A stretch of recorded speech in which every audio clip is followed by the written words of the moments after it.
Identity is the building block of our reality. Identity, a pattern of thinking, feeling, speaking, doing, and being that we attach to, that we repeat and use to define, to draw the line between us and what we were before, between us and another, between us and the ecology out of which we emerge. I, a boundary, identity, a pattern. The pattern marks the boundary between us and every other thing with a different pattern. And through the intersection of energy in pattern with energy in pattern, we have change, we have evolution. When any two patterns of energy come together, they affect one another to varying degrees. Perhaps the weight, perhaps the heat, perhaps the shape, right? Perhaps the functionality. And so the reality we create around us is emerging out of our pattern of thinking, feeling, speaking, doing, and being. Now, identity is very much like archaeology, in the sense that if you look at soil stratas throughout time, if you look at a canyon, for example, where the river has eaten away the soil, or you look at a cliff, right?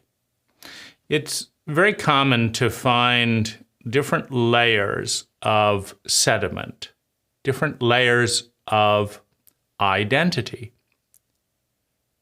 where this area is harder and this area is softer, where this area drains better and this area drains less, where this area is more pockmarked, right? The rocks are a little bit more random, and these other areas, it's all the same.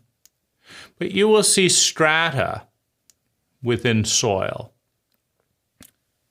lines that correlate to what was going on in the environment of that soil over perhaps tens of millions of years.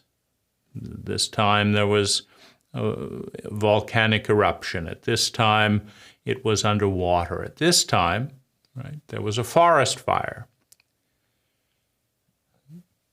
All that carbon got sequestered and pressed. This time there was a flood. So the identity of the soil beneath us, the pattern, is correlated to the reality. It's part of the ecology, but it's also formed by the ecology. And the same is true for human identity. If we look closely at a human being today, we will find constituent elements of the past, right? We can see it in the body. Right? This little scar here, the time when a drill hit something hard and the handle of the drill torqued up and pushed the skin into my tooth and cut the skin, right? There's a mark that shows something that happened before, a pattern of energy, an intense pattern of energy occurred before, and so it's left a mark. We can see signs where the body has grown, right? We didn't come out of the womb this size, right? There's all kinds of marks, right? You can see evidence of shaving, evidence of haircuts.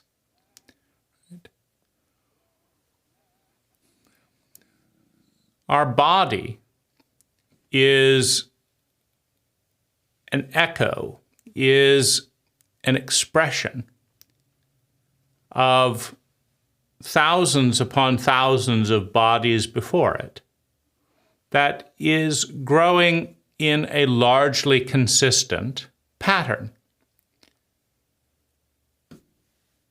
Right? This shape has stayed largely the same for perhaps hundreds of thousands of years. The two ears, the nose. And identity, patterns of energy, build up, right?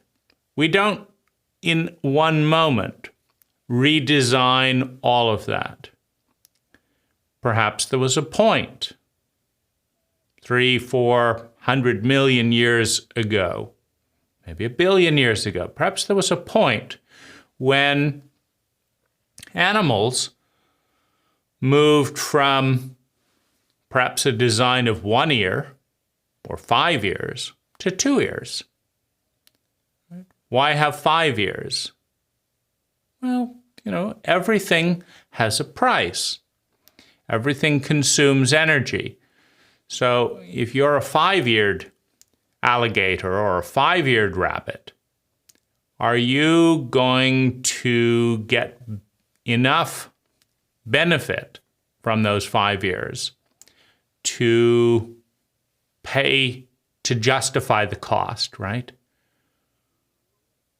If you're a human being and you get another Rolls Royce, are you going to get enough benefit to justify the cost?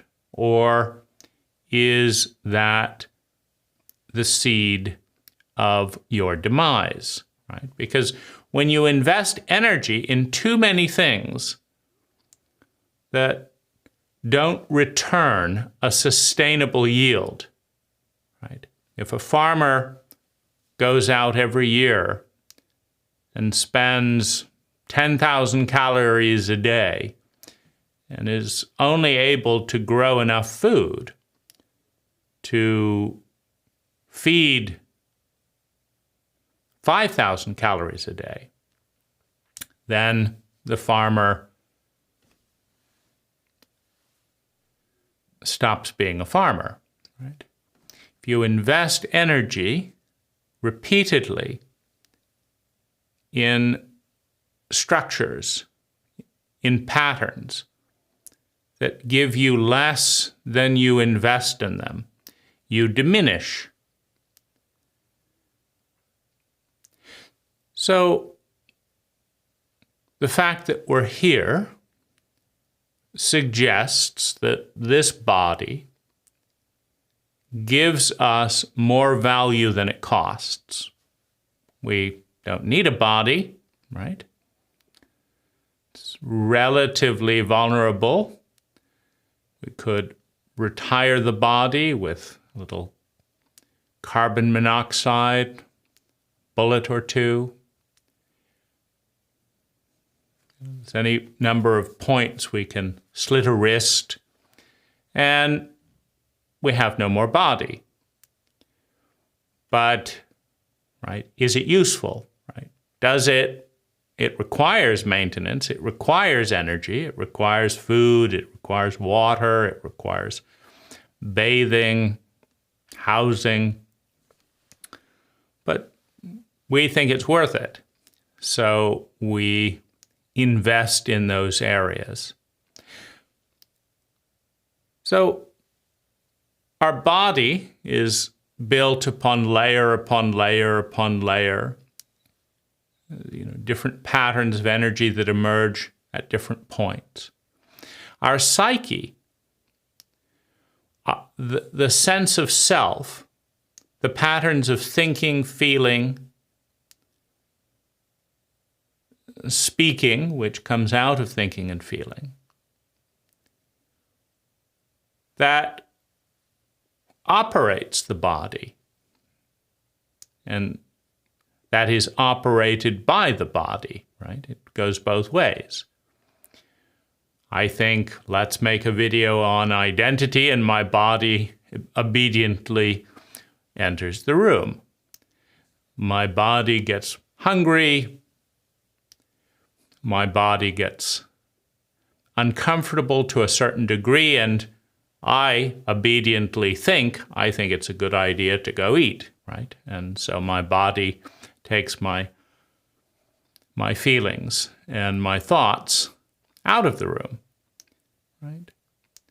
So my thoughts and feelings take my body in front of this camera, but my body, sitting on a stool for too long without walking creates discomfort.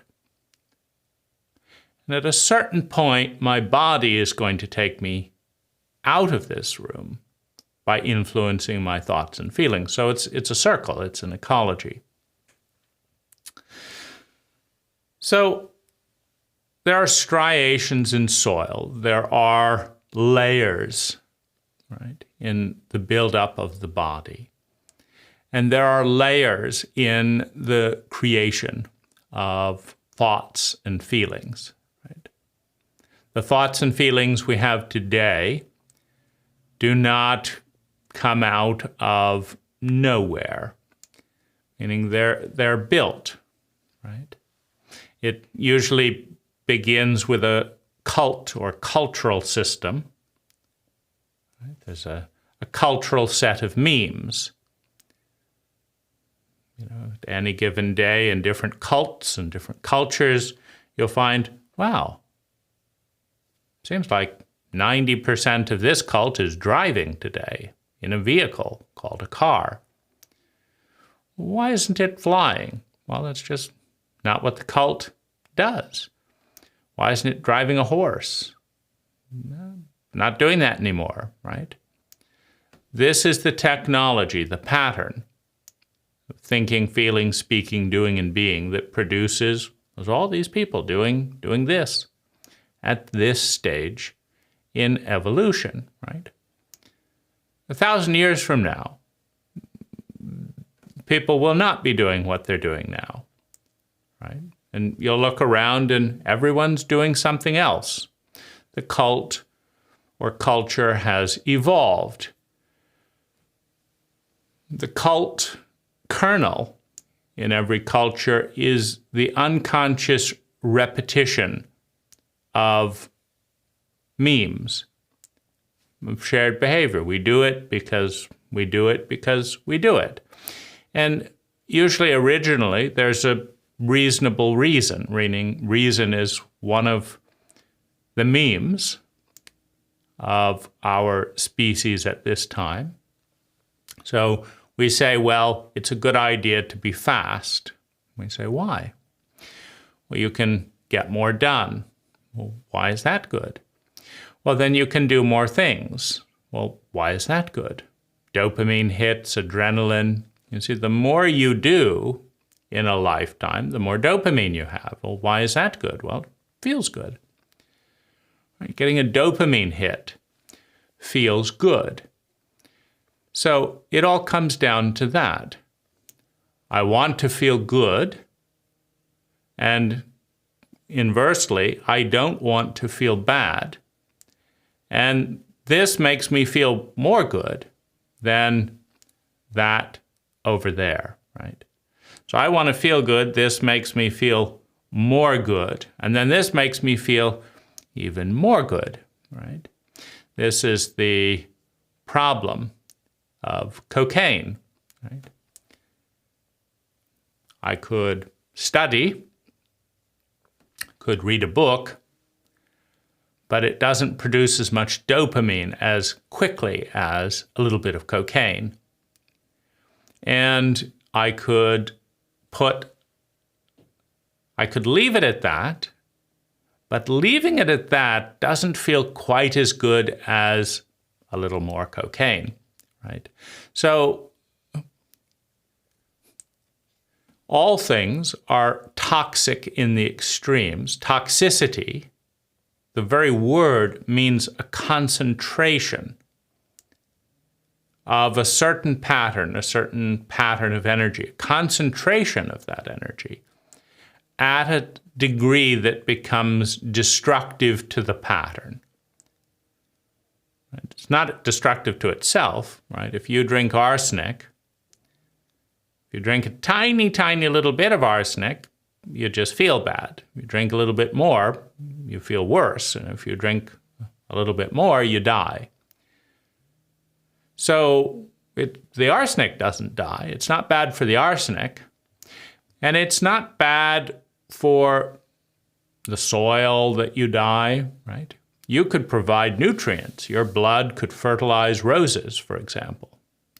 It's not necessarily bad for the ecology if you die, but it's bad for your identity. Meaning, I'm attached to thinking, feeling, speaking, doing, and being this. I want to be here to do that because I've done it before. I don't know anything different. I'm afraid of what's on the other side. I don't want to disappear into roses, right? I want to hold on to who I am. Meaning, I want my pattern of thinking, feeling, speaking, doing, and being to stay the same. Why? So that I can feel in control. Well, how does that work? Well, when I stay the same, I can predict the future. See, I've been moving my hand for 47 years. I know how to do that. But I may not know how to do that when my body dies, right? So I can't control all the things that I can control with my hand if my hand doesn't exist. And I don't want to be out of control. Why? Well, because at some point in the past, all of us were infants, and some of the things that the giants around us, called parents and family, did when we were infants, some of those things hurt us. Some of those things caused us pain. And we don't want to feel bad. We want to feel good. And we learned that if we had more control, right? If we could control the dose of cocaine, if we could turn the channel on TV, if we could press the accelerator in our cars, we could control how good we felt, right? So I want to feel good. I don't want to feel bad. There have been times in my life when I've been out of control and bad things have happened. I've felt terrible.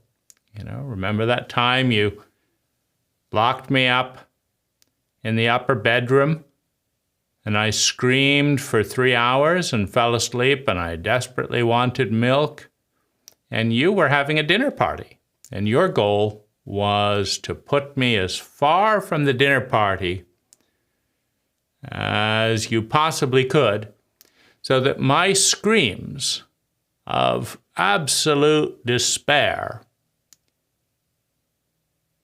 wouldn't interrupt the witty remarks at the dinner table.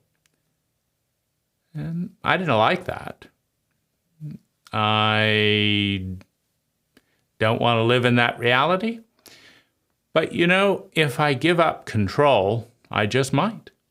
Right? If I have no control, what's going to stop someone from doing that to me again? I want control so that I can go down to the store and buy my own milk so that I can climb out the window and hang out with my friends, right? I want control. And the only way that you can rationally have a sense of control is if you can build correlation between what happens, right, when you do this and the consequence, right? See, if I think I can put my hands up here and they're still visible, I don't have control. I don't have competence in this arena. Right? But if I can move the camera up, right, and follow, I have control. And I know that. Now I've got control of the situation. Now the things that I do, that I want to do, have something to do with my behavior. Like I want this, but I'm doing this. I want this, but I'm doing this. I don't have mastery. I don't have competency. I don't have control. I don't understand how to have this. I understand how to have this, but I want this, but I have this, right? I want to be rich.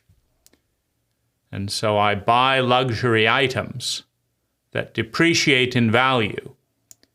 I work really hard to buy more luxury items, and I rack up credit card debt to buy more luxury items. And then I work really hard to pay the interest on those credit cards, and I buy more luxury items. And I can't service the interest rate.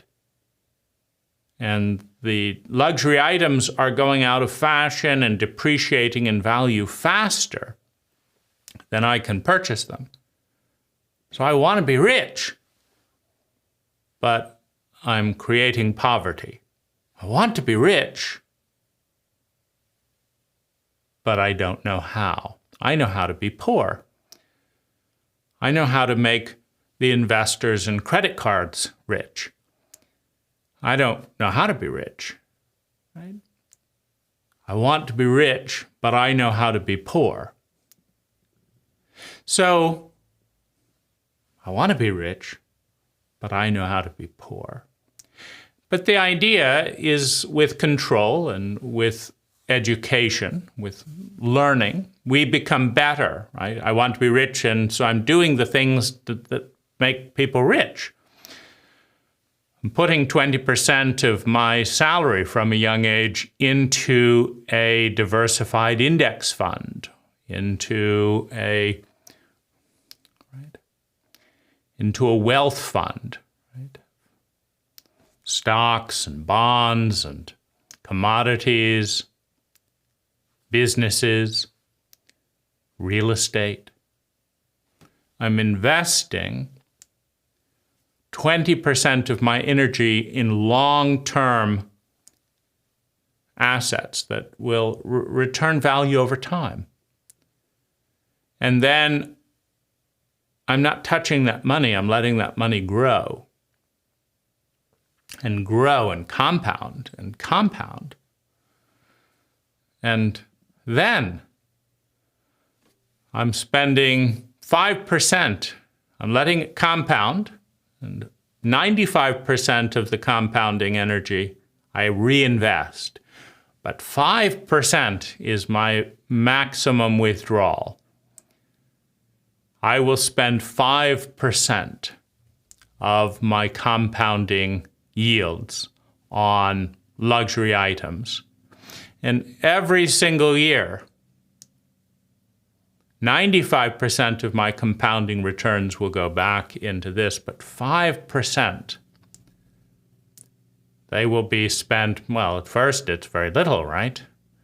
I had a mochaccino, right? I splurged on Starbucks. 5 cents of coffee, a $6 beverage, right?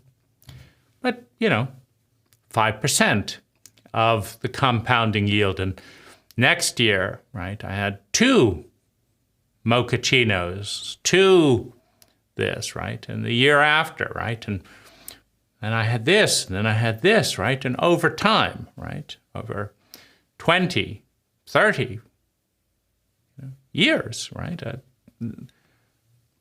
This principle, this protocol is making me rich, right? But it was so poor, right? I wanted to buy those mochachinos every day, but instead I put them into my investment fund, right? So it's often the case, right? A farmer has less time and burns more calories while planting seeds. A farmer has more time, right, when eating the fruit, right? So if a farmer just took the harvest and sat around enjoying the harvest, it would be a great life until next summer when he needed to eat more food, when she needed to harvest more, and there was no harvest because she hadn't planted the seeds, right? Who wants to gather firewood in July? Do you want to get off the beach? Who wants to stress a little bit to think about the future? Well, the future will surely come by and by. And if I can just give up on the future and enjoy the moment, right, then, well, you come time to the vacation and the tickets weren't ordered. You step out of work to go home and you didn't fix the car, right? So it's a long night at the office, right? We invest now with more energy so that we have less energy and more well-being in the future, right? That's how you create wealth. So that's our protocol for creating wealth. And it is therefore a wealth-generating identity. Perhaps the most important mechanism around identity to understand is the principle of the mountain and the shovel. So a mountain is a pattern of energy. It's a pattern of dirt and rocks and debris, etc. And a shovel is a technology. It transfers and to some extent transforms the mountain into a different shape. And shapes are important because that's all reality is shape. A face, a sound. You see, a sound is a shape. It's a pattern. And that pattern of energy creates our world. The sounds we say to people create our relationships. Now,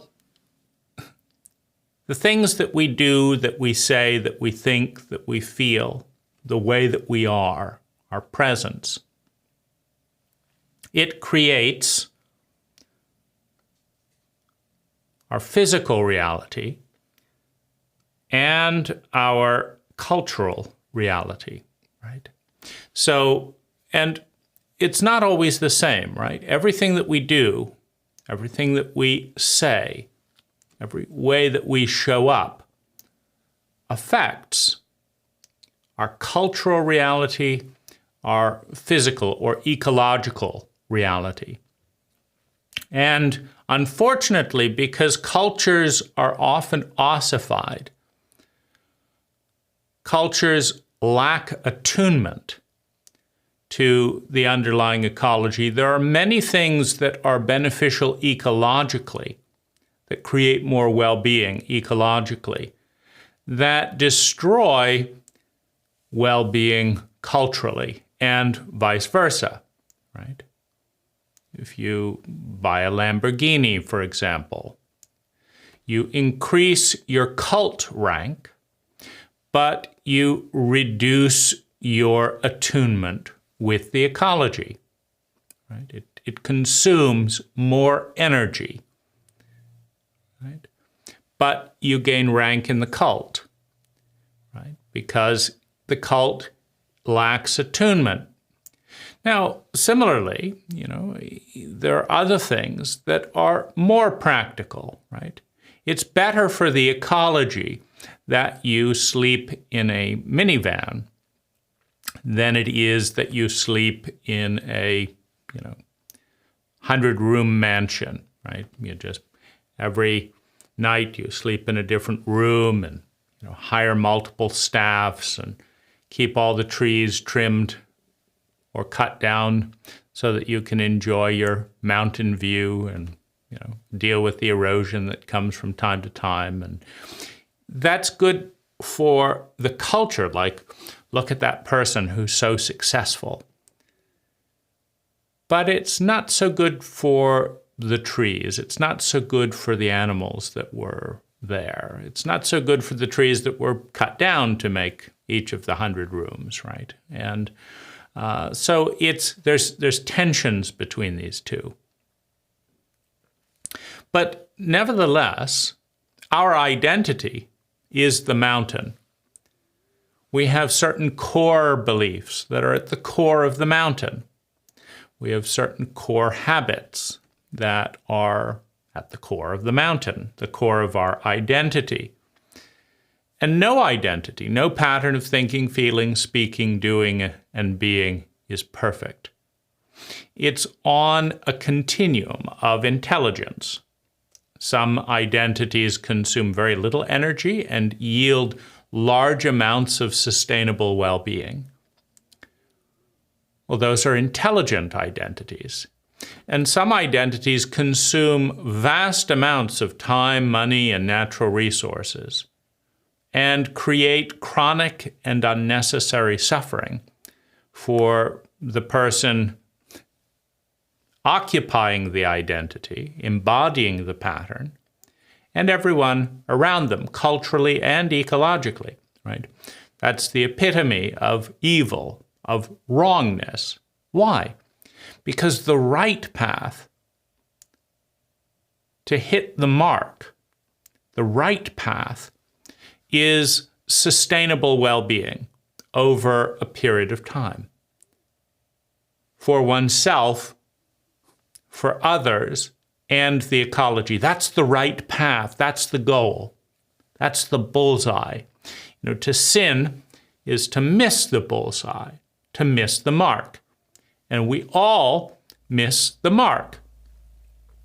Every one of us thinks things, does things, says things that produce suboptimal yields.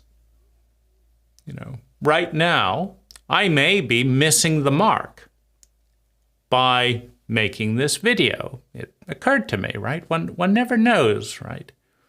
I woke up with this impulse to make this video, but I have other things to do in my schedule. Are those closer to the mark, right? They might be, but here I am, right? Making an educated guess about what will yield higher returns over time for myself, for others, for our ecology. Now, this principle of the mountain and the shovel, that we can only change one scoop at a time, one part of our identity at a time, is critical to understand. Because, first of all, a rapid deterioration of identity is like a landslide. It can wash out a village, right? A steady, stabilized movement towards incremental progress is evolution. But a liquefaction of the mountain is a landslide, right? And you've all, perhaps, you can look online and watch what happens when an entire mountain just liquefies and buries a town. Right? This happens in states of high trauma. When trauma becomes PTSD, when there's so much going on that the I, the ego, cannot manage, cannot cope with the amount of psyche, the amount of self, the amount of identity, the patterns that are liquefying and changing. They're changing too fast to keep track of.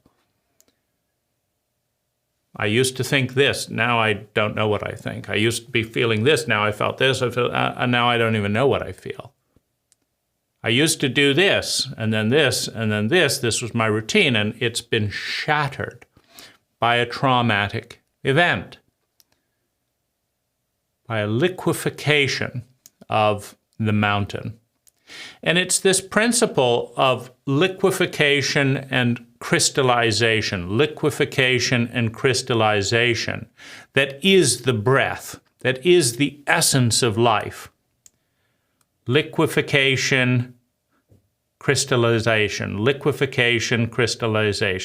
That is the breath of life, the breath of evolution, right? Because if you're too crystallized and cannot change, however good the crystallization is, meaning however good the shape, you could think of a diamond blade to cut through hard rock, for example. So you could say it's crystalline, it's hard, and it's in a good shape for cutting rock. But what if another shape is needed, right? Because no matter how good the shape is, there will come a time in evolution, in life, when in order for things to become better, we have to have another shape. The energy has to leave that form. That form has to liquefy and become a new form that is more intelligent, that yields higher levels of sustainable well-being per unit of energy invested. That's life, that's evolution. And there will also be a time, always, when a form is needed. It's not enough to have a possibility. A liquid could do this, could do that, could do this. Yeah, I could be out inspecting my crew. I could be reading this book. I could be this, but I'm making this video. This is a form. And it's a hard form, meaning there's a lot of convergence for this to happen in this moment. And a form is always needed. A form is what has the impact. So we need liquefaction so that we can transform from an ossified, outdated form into a new, more relevant form. For what? For the ultimate goal of intelligence, increasing the efficiency with which energy is converted into sustainable well-being. That's life. That's evolution. That's a step forward on the endless continuum of intelligence to feel sustainably better with ourselves, with others, with our ecology. To become a little more intelligent. Now, our conscious mind is the shovel. It's the area that can take and assess. I want to look and work on an area of this mountain. And I want to dig in here and explore it. And I want to change this area of who I am. I don't like the way I smell when I smoke. Other people don't like the way that I smell when I smoke. The atmosphere is not benefited by my smoking, right?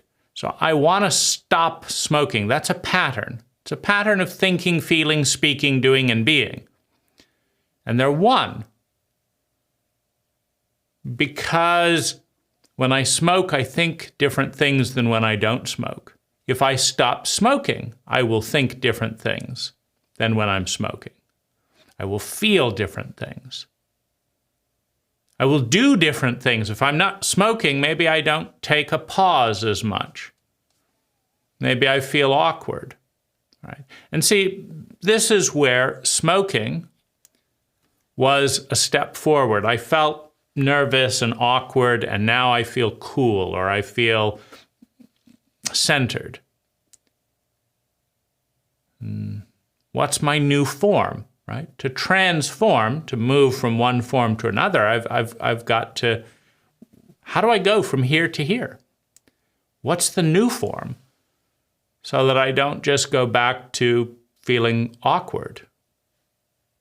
What is it, right? What's the new form? In order to pick an area and start transforming it, we can only work on one or two areas at a time. And the question for a useful conscious mind is, are we picking areas that matter? What does mattering mean? It means that it affects well-being in important ways.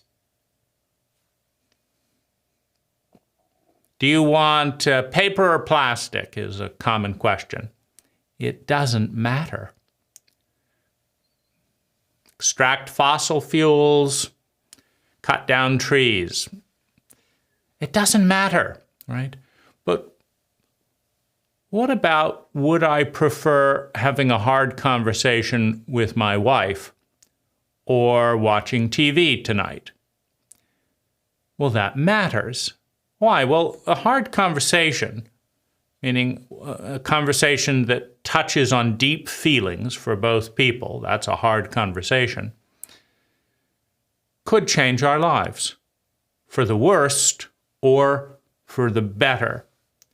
That matters. If I watch TV a year from now, what did I watch 300 days ago? I have no idea. It doesn't matter. Now, the distraction may matter, meaning I distracted myself for 300 days, and so I didn't think about these things. I didn't do these things. That may matter because I didn't do these things and I didn't think these things. My reality is still steering off course. It should be over here, but it's here, right? So that matters.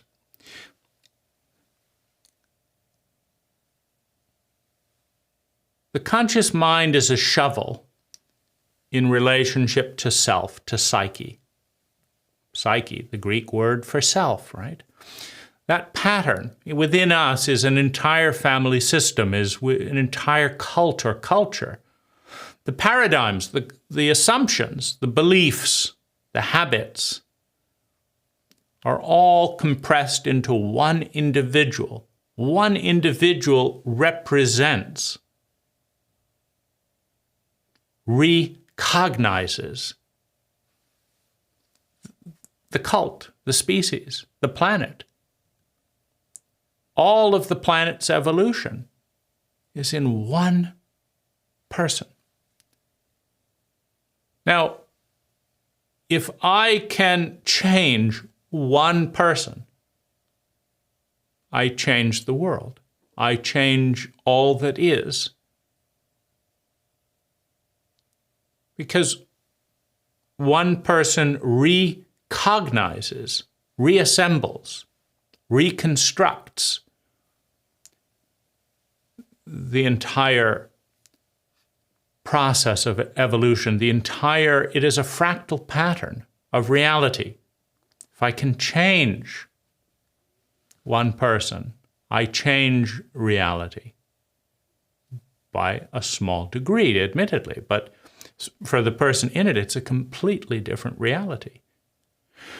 And we can't change it all at once. We must change one bit to another bit with the technology, the thoughts that we have, right? I might be able to use a shovel to dig up ore that I use to smelt into a pickaxe. But you can't develop a better philosophy without any philosophy. You have to have a philosophy resting on the foundation of language to invent better words. The old technology is necessary as the building blocks for the new technology. You've got to move incrementally. The shovel has to dig out the ore to forge a pick.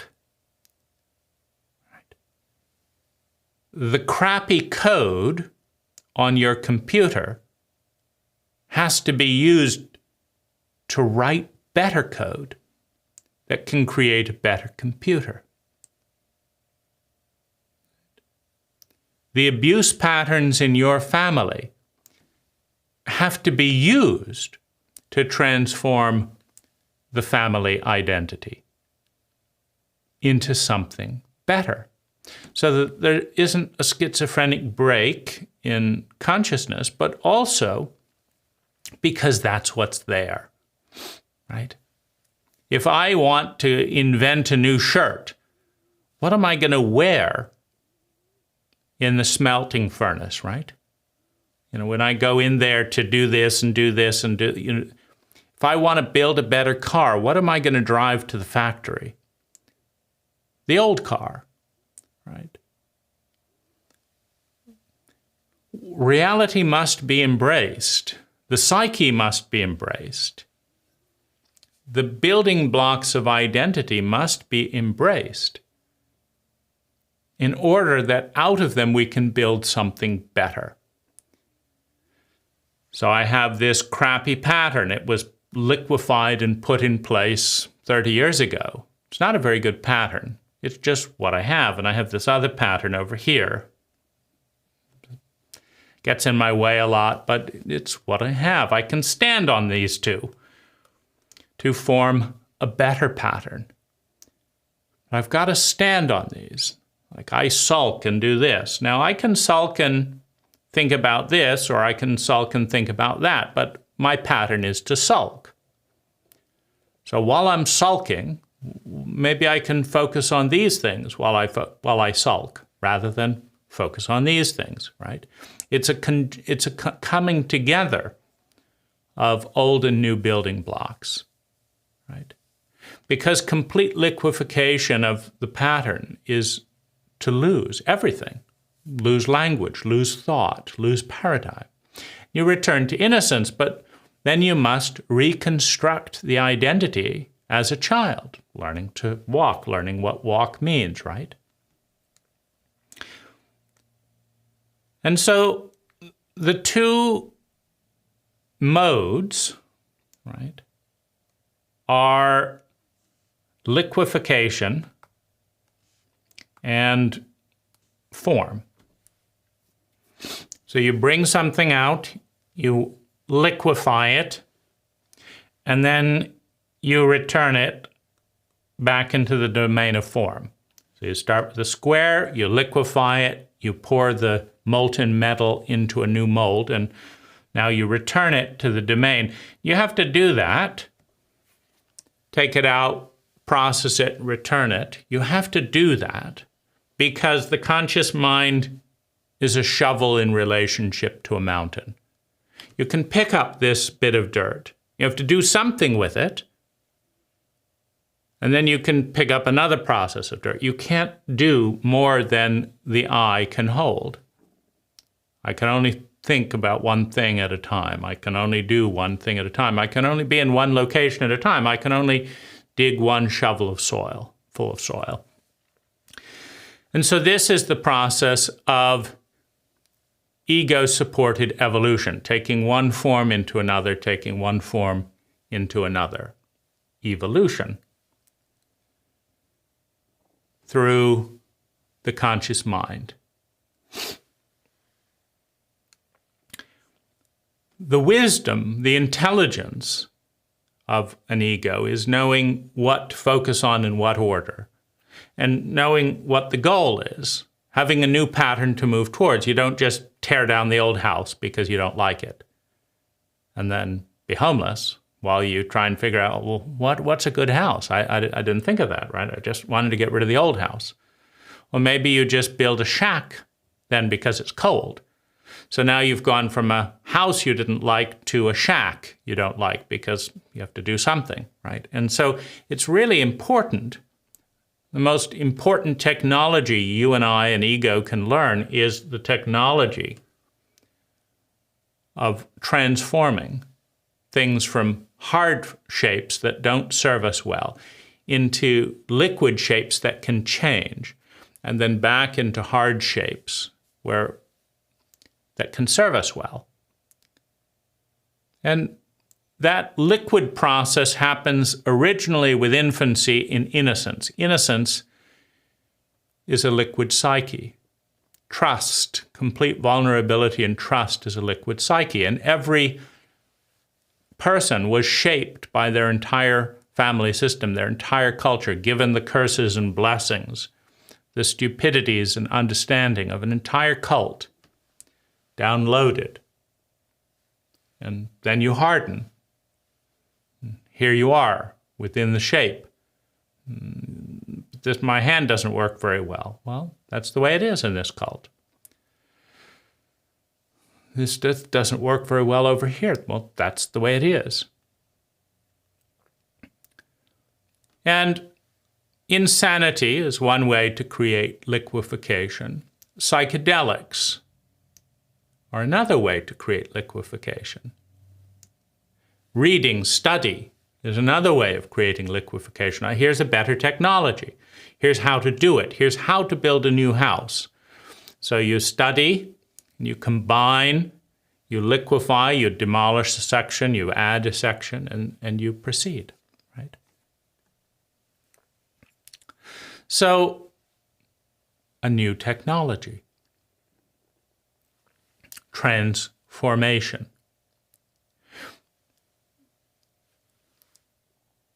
A highly intelligent culture knows how to liquefy and harden when appropriate. It's a cycle. Liquefy, harden. Liquefy, harden. That's step one. Step two, they know what to liquefy. You liquefy the most toxic patterns that are causing the most amount of unnecessary and chronic suffering. And you harden them again into resources, into new technology that bring about higher levels of sustainable well-being. That's intelligence. That's evolution.